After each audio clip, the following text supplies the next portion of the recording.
Welcome back to my channel Berkah Pleci. Buat kalian yang lagi mencari konten mengenai perawatan burung pleci, di channel inilah tempatnya.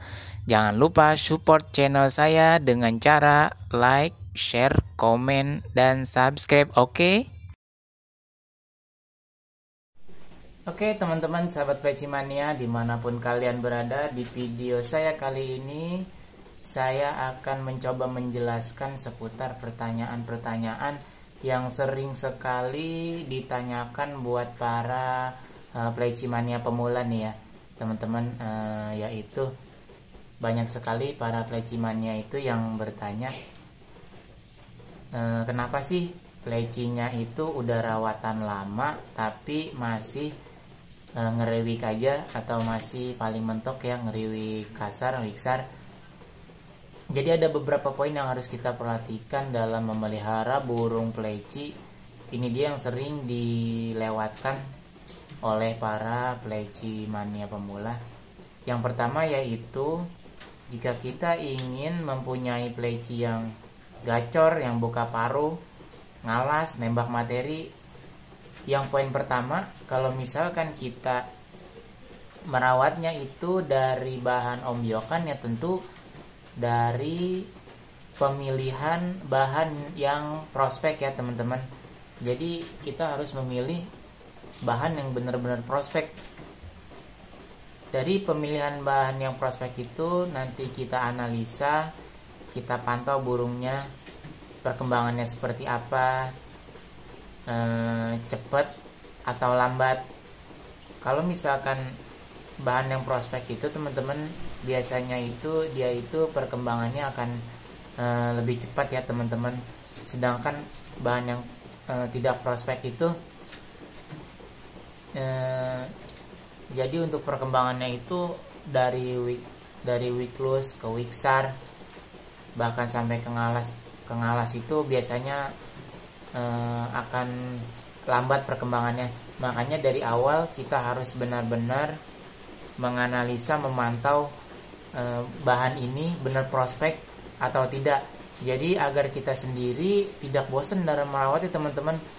Jangan sampai nanti udah lama-lama kita rawat, ternyata ini bahannya emang bukan bahan prospek. Duit udah terlanjur banyak keluar buat beli pakan, beli doping. Karena kalau bahannya tidak prospek itu, ada juga yang bilang mau di doping apapun, kalau memang bahannya tidak prospek itu paling mentok itu di wiksar ya teman-teman. Buat ke ngalas materinya itu susah. Ada yang bilang itu memang sudah karakter. Jadi itu ya teman-teman, yang poin pertama, kita harus memilih bahan yang prospek agar tidak memakan waktu yang lama.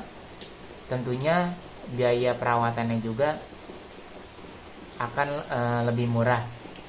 Yang kedua, tentu perawatan harian ya teman-teman, mulai dari kebersihan kandang, pengumbaran, penjemuran, itu harus setiap hari kita lakukan secara konsisten. Perawatan harian ini sangat penting, bahkan sangat menentukan cepat atau lambatnya perkembangan burung. Poin selanjutnya yaitu, ini dia yang sering sekali dilupakan, dilewatkan buat para peleman pleci mania pemula, dan ini sering sekali saya bahas di konten-konten saya sebelumnya, yaitu ketika mereka bertanya, kenapa sih burung saya itu hanya di wiksar aja atau di wiklus saja, padahal saya ngerawatnya udah lama. Setelah saya tanya lagi, emang memelihara berapa burung? Ternyata memeliharanya hanya satu burung. Nggak bisa ya teman-teman. Kalau kita mau punya pleci yang buka paruh, ngalas sisian, itu nggak bisa kalau kita hanya memelihara satu pleci. Karena burung pleci itu burung berkoloni. Jadi kalau kita hanya memelihara satu pleci, burung kita itu sepanjang hari akan ngeriwik terus. Otomatis birahi burung kita itu akan habis. Sedangkan yang namanya birahi pada burung pleci itu ya sangat menentukan. sangat menentukan pleci kita itu buka paruh ngalas materi. Kalau pleci kita nggak ada birahinya ya tidak akan bisa ya teman-teman. Bahkan kalau kita ingin memiliki burung yang buka paruh ngalas isian itu, kita itu harus membuat pleci kita itu birahinya jebol sampai titik tertinggi birahi pleci. Itu baru kita akan bisa sampai ke tahap burung kita itu enak ngalas isian buka paruh. Untuk poin selanjutnya setelah tadi jangan memelihara hanya satu pleci, poin selanjutnya yaitu koloni. Nah ini jadi kita itu harus sering-sering bawa burung pleci kita itu jalan-jalan, kita bawa ke teman kita yang punya plecinya itu yang udah mapan, yang udah ngalasnya udah ngalas isian, udah buka paruh. Kita gantung aja teman-teman, kita gantung sama burung teman kita yang udah mapan. Itu biarpun awal-awal mungkin ketika kita koloni dengan burung yang sudah mapan, mungkin untuk pertama otomatis burung akan diem ya teman-teman, akan kalah mental. Tapi kalau kita lakukan secara konsisten, secara rutin berkoloni dengan burung yang sudah mapan, itu efeknya sangat berpengaruh dalam perkembangan burung ya teman-teman. Bahkan ketimbang kita memasteri burung dengan HP, dengan berkoloni dengan burung yang mapan itu lebih efektif burung ngunci materi ya teman-teman. Lebih efektif burung agar supaya cepat buka paruh. Jadi itu ya teman-teman, koloni. Lebih bagus lagi kita itu sesekali melombakan burung gantang, ya meskipun tidak gantang, kita jalan-jalan aja ke gantangan ya teman-teman, biar supaya burung itu dengar suara burung yang sudah mapan. Setelah koloni ya tentu vitamin. Burung pleci itu tidak bisa ya teman-teman kalau misalkan kita mau punya burung pleci yang ngalas materi, buka paruh, tidak dikasih vitamin atau yang sering biasa disebut pleci mania itu doping. Ya bisa atau tidak kalau misalkan kita mau piara burung pleci yang buka paruh tanpa didoping. Ya bisa, tetapi kembali lagi tadi, yang pertama bahannya prospek atau tidak, yang kedua ya tentu kita harus memiliki kesabaran yang tinggi jika kita ingin memelihara pleci yang buka paruh yang ngalas materi tanpa doping.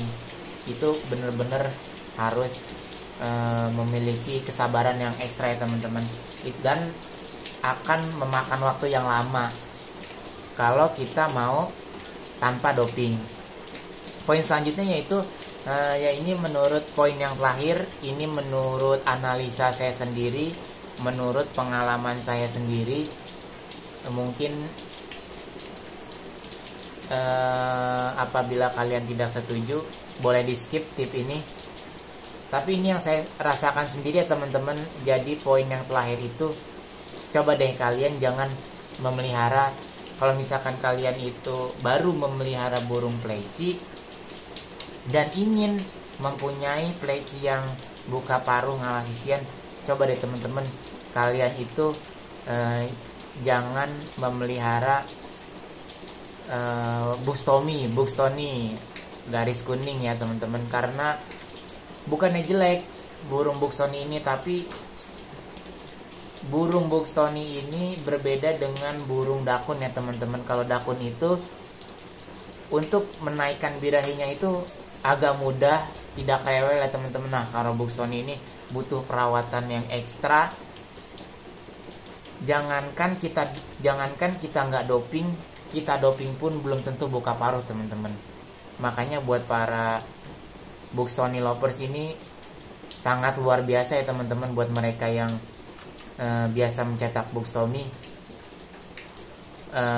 ini benar-benar luar biasa, karena memang Buxtomi itu sangat sulit di settingnya ya teman-teman. Banyak yang bilang kalau Buxoni itu dopinya harus benar-benar pas, tidak boleh kurang, tidak boleh kelebihan, harus takarannya itu harus benar-benar pas. Saya sendiri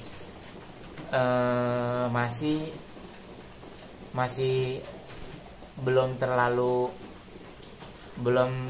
mengerti mengenai karakter burung Buxomi ini, dia harus di settingnya kayak gimana. Makanya kalau misalkan kalian mau cepet punya burung pleci yang buka paruh, coba deh kalian jangan main Buxomi dulu, karena Buxomi itu PR banget ya teman-teman, susah di settingnya. Jadi memang kalau untuk kelebihan burung Buxomi itu, yang pertama suaranya lebih kristal, terus tentu harga ombyokannya itu murah. Kalau di daerah saya itu ombyokan Buxomi itu sekitar 35 ribuan ya teman-teman, dibandingkan dakun. Dakun itu memang ombyokannya lebih mahal. Kalau di daerah saya itu sekitar 120 ribuan, itu pun belum jamin jantan ya teman-teman. Jadi memang untuk biaya awalnya emang lebih mahal, tapi untuk ke perawatan selanjutnya kalau dakun itu kita lebih mudah untuk menaikkan birahinya ketimbang Buxomi yang lebih rewel dan butuh kesabaran yang ekstra ya teman-teman dalam mencetak Buxomi sampai ke wiksar atau buka paruh. Apalagi kalian itu piaranya Buxomi tidak didoping, tidak koloni, hanya memelihara satu pleci, perawatan hariannya amburadul, itu waduh, jangan harap kalian punya burung pleci yang buka paruh. Mungkin itu saja yang bisa saya share, semoga bermanfaat. Salam pleci mania.